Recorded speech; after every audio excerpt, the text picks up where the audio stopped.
Welcome back to Self-Care While Grieving course. I'm Kelly Daugherty, and now we're at Module 8, which is about meditation. And so I'm going to share a little bit about my personal experience with meditation. I never thought I could meditate. I had all these preconceived ideas in my mind of what meditation was supposed to be, and I was like, oh, I can't do that. I can't get this brain to ever stop thinking. I'm just going to not be able to clear my mind.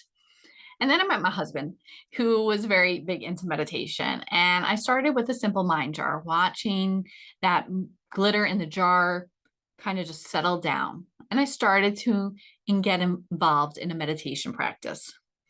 And I've learned a lot about meditation over the last 9 years.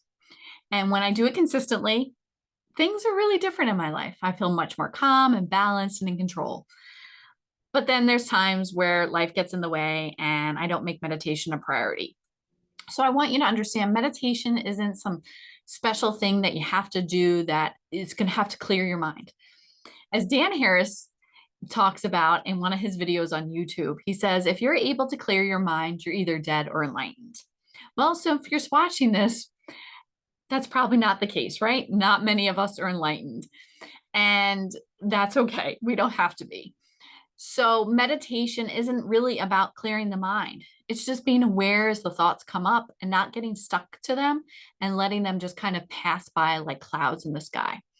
So meditation isn't something that you have to do long periods of, 5 to 10 minutes a day.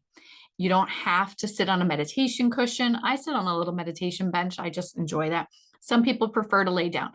I don't lay down when I meditate because I think I'd fall asleep then. It just doesn't work for me. I also find that meditation is better for me to do in the morning than at bedtime because, again, I'd probably fall asleep if I did it then. So meditation is just about creating space. And, if maybe you already pray, that might be your form of meditation, and that's okay. But there really are so many great benefits to meditation. I could go on and on and on. It just gives us that space to connect with ourselves, to maybe feel peace and calm, even for 5 to 10 minutes a day. It doesn't have to be anything crazy or long, right? So there's so many different kinds of meditation you can do. You can do a guided meditation. There's tons of apps out there, Headspace, Insight Timer, the Calm app, and you can follow a guided meditation. And for some people starting, that might be the easiest way to do it. I find that I prefer to just listen to some nice instrumental music and sit quietly and do my meditation that way. I'm not I think I get distracted too much when I have somebody telling me, oh, think about this or do this. I just kind of like to sit with the music and relax and be calm.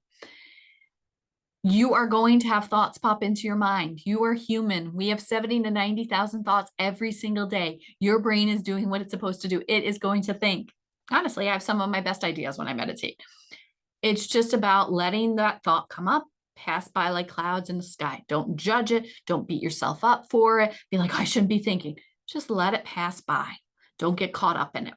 And then once you've caught yourself, like, oh, I'm drifting, bring yourself back to your breath over and over again. So meditation may be hard, as you might think in the beginning, but the more you do it, the easier it gets and the more benefits you're going to experience. I truly believe meditation isn't one of those things that, like, when I'm really anxious or upset, that it's going to help me really calm down in the moment. But what I have found with meditation, if I'm doing it consistently and on a regular basis, it just keeps me more grounded throughout the day. So I don't have such highs and such lows. I stay more grounded, which is really where I want to be. I found that when I consistently meditate and then stop, all of a sudden I'm like, oh, why am I so frantic and anxious again? Oh, because I stopped meditating. So it's always a good reminder to me when I stop meditating for a little while, how much it really was helping me. So that could be a little test for you if you're not sure if it's helping or not. I'd encourage you to try it. Try it every day for a month. Again, 5 to 10 minutes a day. Doesn't have to be anything major. Try it out. See what you think. Find the different meditation styles that work for you. Sometimes it's the mindful breathing. Sometimes it's the guided meditation. Sometimes it's a body scan.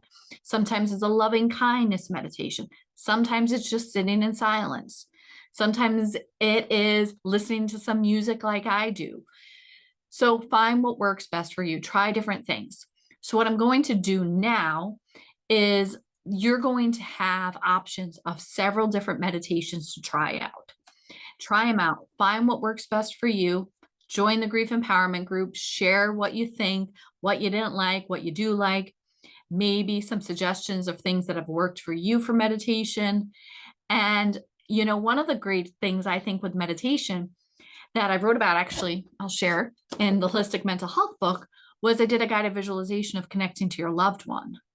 So that could be a really fun meditation to do, to be able to connect with your deceased loved one. You can find that on YouTube, that meditation as well. So you can listen to that. That might be a way to stay connected to your loved one, is through a meditation like that. Visualize talking to them, feeling them, their presence there with you. So try that out.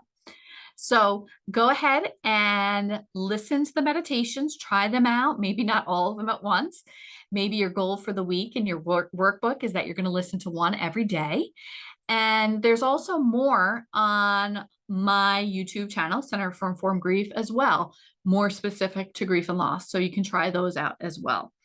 And I hope that you find meditation as beneficial as I do, and be kind to yourself. Don't judge your meditation like, oh, that was a really bad meditation. I couldn't stop thinking. Of course you couldn't. You're human. That's okay. Just don't judge it. You don't need to judge it as good or bad. As long as you did the actual practice, then you've done well. All right. So stay tuned for some meditations.